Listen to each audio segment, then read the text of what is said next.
Bon, et alors, le mal des êtres qu'il a créés, le mal des sorcières, le mal de l'envieux, ah, tout ça, c'est le mal du cœur humain, je pense. Oui, alors, autrement dit, en fait, on est en train de poser le problème du mal dans le monde, en fait, d'une certaine manière, quoi. Voilà, je cherche protection Et auprès on... de Dieu contre le mal en général. Hmm, C'est ça que ça veut dire. ouais. Et la phrase suivante? Bon, sourate 114, les hommes. Alors bien sûr, au nom d'Allah, le tout miséricordieux, le très miséricordieux, dit, je cherche protection auprès du Seigneur des hommes, le souverain des hommes, Dieu des hommes, contre le mal du mauvais conseiller furtif, qui souffle le mal dans les poitrines des hommes, qu'il soit un djinn ou un être humain. Je cherche protection auprès du Seigneur des hommes, le souverain des hommes, Dieu des hommes, et un Dieu grandé, hein, Dieu des hommes, contre le mal du mauvais conseiller furtif, qui souffle le mal dans les poitrines des hommes, qui le conseille soit un djinn. Quelqu'un a compris quelque chose, surtout que... Oui, il y a des conseillers qui sont en fait malsains, mal intentionnés, qui, quand ils soufflent le mal dans les poitrines des hommes, ça veut dire qu'ils sèment le mal dans les cœurs humains. Hmm. Et donc ce conseiller peut être un être humain ou un djinn. Bon, alors, pour se protéger de tous ces gens-là, de ces êtres-là, il faut demander la protection de Dieu. Hmm. Je passe à la sourate 109. Les infidèles. Dit, ô vous les infidèles, je n'adore pas ce que vous adorez, et vous n'êtes pas adorateurs de ce que j'adore. Je ne suis pas adorateur de ce que vous adorez, et vous n'êtes pas adorateur de ce que j'adore. À vous votre religion, et à moi ma religion. C'est quoi ce truc? Non mais je comprends pas, c'est pas un délire, mais j'avoue que ça... Non mais je comprends pas quoi, alors... Ah ben voilà, les infidèles, on parle des infidèles. Je n'adore pas, enfin, ce que votre Dieu, quoi, et vous n'adorez pas mon Dieu. Et autrement dit, chacun reste chez soi, quoi. Je ne suis pas adorateur de ce que vous adorez, et vous n'êtes pas adorateur de ce que j'adore. À vous, votre religion, à moi, ma religion. Ben oui, alors, Non mais, bon, vous savez que Asia Bibi a dit à une musulmane, ton prophète c'est Mahomet, le mien c'est Jésus. Moyennant quoi, elle est condamnée à mort. Mhm. Et pourtant, en fait, elle répétait quelque chose qui est dans le Coran, à peu près. Exactement. Ce que tu aimes, toi, tu l'aimes. Moi, je ne l'aimerais pas. Et moi, ce que j'aime... Tu n'aimeras pas. Mais est-ce que ça veut dire qu'il y a plusieurs religions, enfin plusieurs vérités, parce que je comprends pas quoi. Ou alors le Coran est en train d'encourager les gens à rester fermes dans leur décision, enfin dans leur position quoi. C'est comme si cette sourate va à l'encontre de l'évangélisation, du fait de chercher à convaincre d'autres à adhérer à ces convictions religieuses quoi. Du genre chacun reste dans son coin. Je n'adore pas ton truc. Je n'adore pas le mien. Mais c'est ce qu'ils disent d'habitude quand on parle avec eux. Toi, tu aimes ton Dieu, moi j'aime le mien. Tu viens pas me casser la tête. C'est à peu près ça. Bon, alors, je vous fais remarquer que, en en-tête de la sourate, il y a écrit Pré-Égir numéro 18. En en-tête de la sourate 110, il y a Post-Égir numéro 114. Alors, l'Égir, je crois me souvenir que c'est le déplacement de Mahomet de la Mecque à Médine. Oui, Bon. Oui c'est ça, oui. Bon. Alors, quand il était à la Mecque, il était en position faible. Donc, il avait des paroles conciliantes. Et puis, à Médine, il était le maître, donc il avait des paroles plus dures. Bon, là, nous avons quelque chose qui est pré-Égir. Donc, quand il était en situation faible. Donc étant en situation faible, il ne se permet pas de dire votre religion ça vaut rien, il dit simplement moi j'ai ma religion, toi t'as la tienne. Ah, c'est ça. On est d'accord? Simplement, il ose s'affirmer, mais il nie pas l'autre. Exact, exactement. Bon, sourate 110, le secours. Alors bien sûr, au nom d'Allah, le tout miséricordieux, le très miséricordieux, lorsque vient le secours d'Allah ainsi que la victoire, et que tu vois les gens entrer en foule dans la religion d'Allah, alors, par la louange, célèbre la gloire de ton Seigneur et implore son pardon, car c'est lui le grand accueillant au repentir. Qu'est-ce que ça vous dit? Lorsque vient le secours d'Allah ainsi que la victoire, le secours d'Allah et la victoire, et que tu vois les gens entrer en foule dans la religion d'Allah, alors, par la louange, célèbre la gloire de ton Seigneur et implore son pardon, car c'est lui le grand accueillant au repenti. Mais ça ne dit rien de mauvais, hein. Enfin, c'est lorsque vient le secours d'Allah ainsi que la victoire. Alors moi, ce que je comprends, c'est que là, il est à Médine. Donc il est devenu le maître. Hein, et on est à Post-Égir 114. Ça fait déjà un moment qu'il est installé à Médine. Maintenant, il est maître, et donc il a vaincu. Il voit des gens entrer en foule dans sa religion. Et donc il considère que dans cette situation-là, il doit célébrer la gloire de son Seigneur. Mais, Ce Seigneur qui lui a donné la victoire. n'oublions pas que c'est supposé être quand même une parole qui a été dictée par Dieu. Enfin, ça ne vient pas de Mohamed. Enfin, donc, certes, sa situation, enfin, le lieu où il se trouve et le contexte importe, c'est sûr.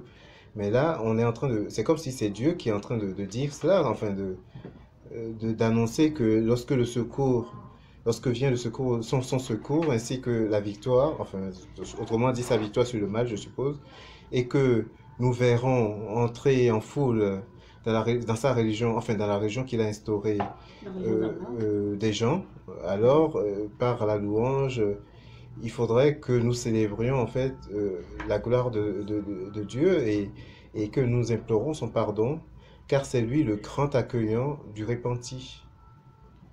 On nous annonce en fait une sorte d'apocalypse, enfin une sorte de révélation qui voudrait que à un moment Dieu dominera le mal et que à travers cela ben, il y aura beaucoup de repentis, des gens qui viendront dans la religion de Dieu. Ici, ça suppose être la religion musulmane, mais bon, moi je reste beaucoup plus neutre en disant dans la religion que Dieu aurait instaurée.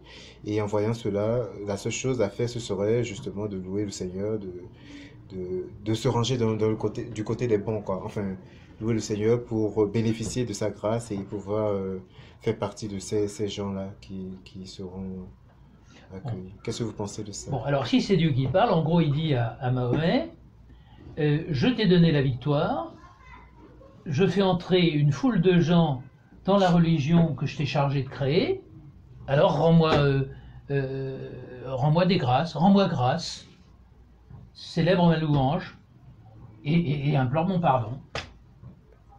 Sauf que le verset est tourné vers, non pas pour Mahomet, mais pour nous, pour monsieur, madame, tout le monde, quoi, Voilà, enfin, c'est ça. qui n'est pas dans la religion et qui voit ce qui se passe, quoi. Là, si t'es avec Dieu, tu auras forcément la victoire en fait. C'est ça. Oui. Si par exemple je suis athée, que j'ai des malheurs, si par exemple j'adhère à ça, j'aurai forcément la victoire en fait et ma vie sera changée. Ou au pire, c'est que lorsque je verrai enfin, les choses s'accomplir, lorsque je verrai Dieu dominer sur le mal et s'imposer sur sur l'univers, bah, la seule chose que je pourrais faire, c'est de louer le Seigneur, enfin de me ranger et d'implorer son pardon, car c'est lui le grand accueillant du repentir. Enfin, de me repentir, quoi. De me repentir et de me ranger, si on peut ainsi dire.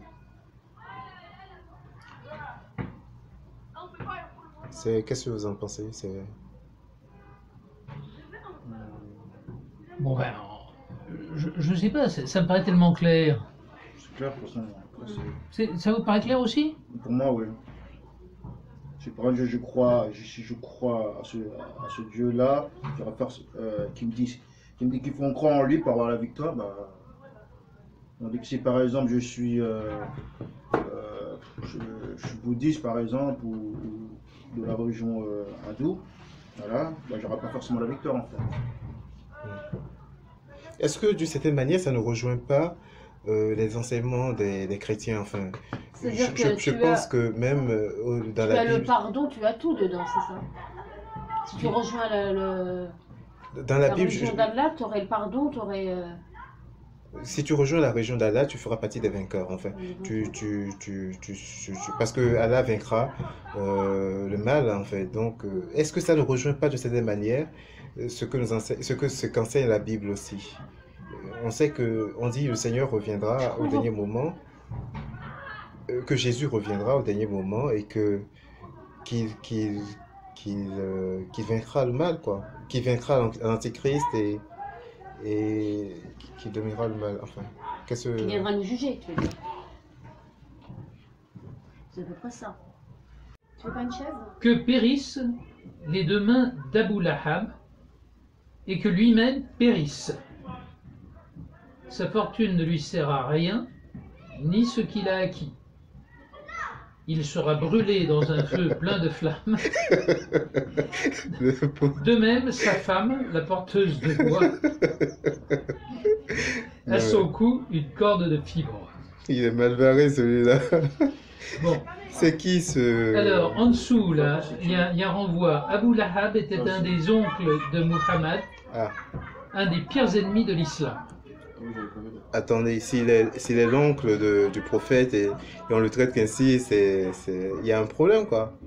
Parce que là, c'est Dieu qui maudit l'oncle quand même Ben oui, du prophète, enfin, de son messager. oui. Ben qu'est-ce que tu veux? Dans la famille du choisi, il y a quand même une brebis galeuse. Que Bon. périsse. Et alors le 5, à son cou une corde de fibres. Alors, sa femme, la femme de Abu Lahab, je crois, Oui. hein, Porteuse de bois. sa femme Jamil, sœur d'Abu Sufyan, elle jetait des branches épineuses la nuit devant la maison du prophète, qui rentrait. Non mais, ça ressemble plus à un règlement de compte, ça, c'est... Donc, elle jetait des branches épineuses la nuit devant la maison du prophète, qui rentrait par des rues non éclairées, tardivement après la prière, devant la Kaaba. Non mais, je pense personnellement, celui-là, il cassait les pieds au prophète et le gars se piquait régulièrement à cause des branchages et il a maudit, quoi. Mais en même temps... Alors, Non, mais c'est pour nous expliquer sans doute que sur même ta propre famille, c'est-à-dire qu'il sera puni pour ça. eh ben, qu'on soit de la famille de Mahomet ou pas, ça change rien. Rien, voilà. Si ça. on est un ennemi de l'islam, on doit être brûlé. Exact. Peu importe qui il est, même ton propre Ouais. frère, c'est ça qu'il Mais- essaie de dire. Pourquoi? Parce que il parle même de un de ses oncles déjà. Ouais. Non, mais n'empêche que quand même l'attitude de cet oncle, c'est pas très c'est un peu embêtant, quoi. Ça veut dire que si on pense pas bien, on doit être brûlé. Par exemple, tout bête, mon frère un jour m'a dit carrément, j'ai peur que j'ai dit tout pratique, il m'a dit carrément je vais brûler en enfer.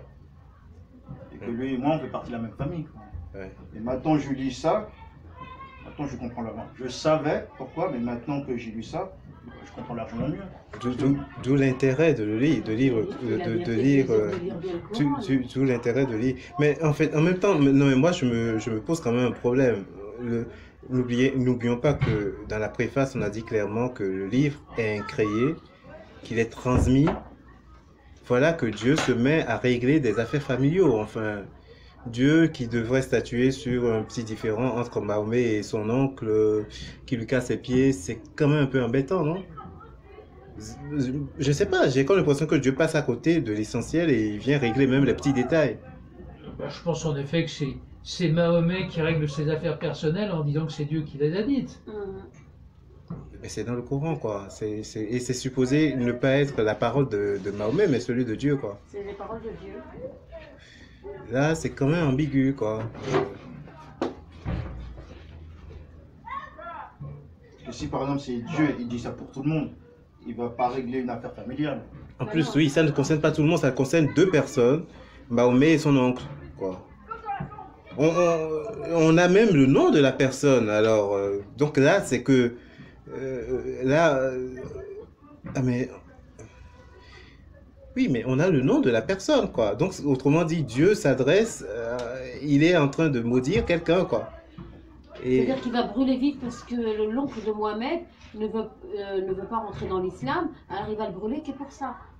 non, c'est pas ça. Enfin, Mais si, c'est ce qui... Écoute, moi, en Si, langage donc, pour moi, simple, c'est ça. en langage simple, Dieu dit je mets Abu Lahab en enfer parce que c'est un ennemi de l'islam. Voilà. Et effectivement, sa fortune terrestre ne lui sert à rien, ça n'empêchera pas de cramer en enfer. Et puis, je mets aussi la femme d'Abu Lahab en enfer parce qu'elle elle mettait des épines sur le chemin de Mahomet. elle cassait les pieds au prophète, à l'envoyé de Dieu. C'est quand même bêtement, quoi, à imaginer. Tu sais, il y a quand même un messager, un envoyé de Dieu, qui est dans sa mission et tu lui casses les pieds et Dieu qui de là-haut te maudit, quoi. Mais de ce que je sais de Dieu aurait dû le foudroyer, enfin, pourquoi est-ce il ne fait que le maudit? Il aurait dû le foudroyer, enfin, il y a des... Ah ben, c'est quand même assez fou, hein. Il dit que périssent les deux mains d'Abu Lahab et que lui-même périsse. Oui. Mais, enfin, Il sera... oui, il sera brûlé. Super. Bon. Alors, on passe à la sourate 106.